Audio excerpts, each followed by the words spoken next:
Malign portents. Death at the door. Varric's mouth was dry, and his heart hammered like a forged piston, but his hands were steady. Fear was an old friend. It had kept him alive this long, through 2 decades in the Free Guilds, and another raising a boy out on the frontier. He pulled back the curtain and peered out into the lashing rain. Sorrow Creek's makeshift palisade of vine-lashed timbers loomed out of the mist, and beyond that, the canopy of the Chiltus forest, writhing beneath a gangrenous sky. Screams and pitiful wails echoed in the distance. They had come again, the depraved tribes of the deep forest, rot-skins, bringers of disease and ruin, worshippers of unspeakable gods. He could see an orange glow in the distance, flickering faintly in the downpour. Was that the old Frendle place aflame? At least the fires would claim no fresh victims. Goodman Frendle and his wife had passed weeks back. He choked back a bitter laugh. The rot-skinned tribes would find naught here but emaciated bodies and maggot-ridden timbers.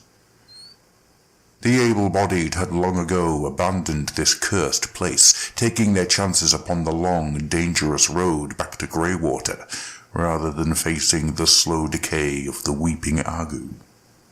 Varric would have joined them himself, were Julian well enough to travel.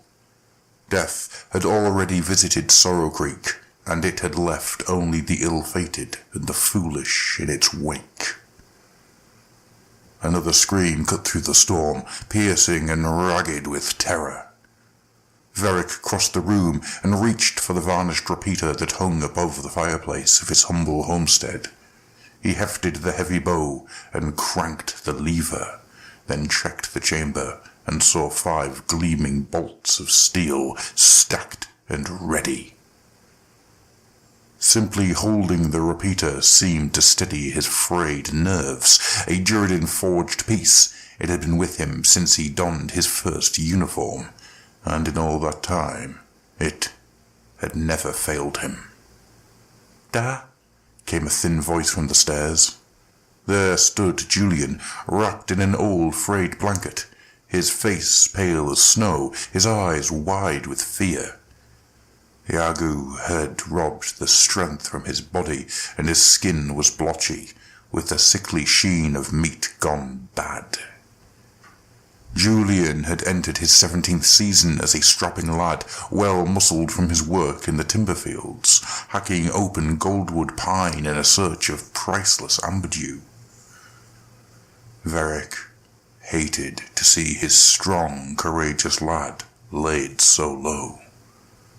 So many had been lost to the plague that had spread like wildfire throughout Sorrow Creek, but still Julian fought on. "Upstairs, son," Varric whispered, and the ragged croak of his voice sounded unnatural and repulsive, even to himself. "Find a place to hide. Don't move until I tell you." "I can fight with you," Julian said, shaking his head and stumbling down the stairs towards Varric.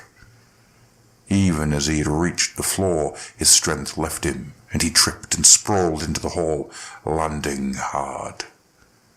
He coughed a trail of black phlegm that stained the stone floor. Varric rushed to his son and hauled him to his feet, placing a hand on each side of his face.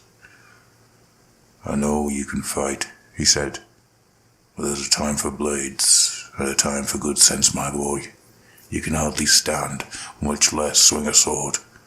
Look at me, Julian. Look at me now." Julian's sunken, bloodshot eyes met his own. "You go and hide," he said. "Whatever's coming, you leave 'em to me. I've dealt with heretics and savages. A well-aimed bolt or two will send them running. Mark my words." Julian nodded, lips quivering just a bit. Varric ruffled the boy's sweat-slicked hair and gave him a gentle shove towards the stairs. With a last pained look, Julian retreated back to his room. Varric turned back to the heavy door. Brackish rainwater seeped under the frame, soaking his boots and running between the cobbled stones. Varric grasped the wooden charm that hung at his neck, a simple image of the Everqueen he had whittled himself from the shining sprig of goldwood on a sun-washed afternoon. So long ago. It seemed like another life entirely. "Oh, Lady Ariel," he muttered, "hear my words. Guard my arm this night. Watch over my boy should I fail." Not much of a prayer, but then Varric had never been eloquent in his faith. He snapped the stock of the repeater to his shoulder. Let them come. Let them dare invade his home, these devils. Varric Geyser had built this place with toil and blood, and he would not yield it, not to anyone. He sensed movement at the window again and snapped off a hail of bolts. The glass shattered, and the curtain whipped and fluttered like an angry spirit as the wind and rain rushed in. "Get you gone!" he shouted to the darkness. "This is a house of the faithful fiends. You will not enter here." A beam of light seared through the keyhole of the door, growing in intensity with every moment. There was a crackling, tearing sound, and Varric felt his skin writhe and tingle as if pricked by 1,000 pins. The light grew stronger and stronger, and the fingers of forked lightning reached through the latch to cast a spider's web of flickering light across the ceiling. The front door exploded into a storm of wooden shards, as if struck with a cannon round. Varric stumbled backwards, slipped on the rain-slick floor, and fell. His head struck the cobbles hard, and he almost lost his grip on the repeater. Ears aching from the blast, vision swimming, Varric stared up at the shattered entranceway.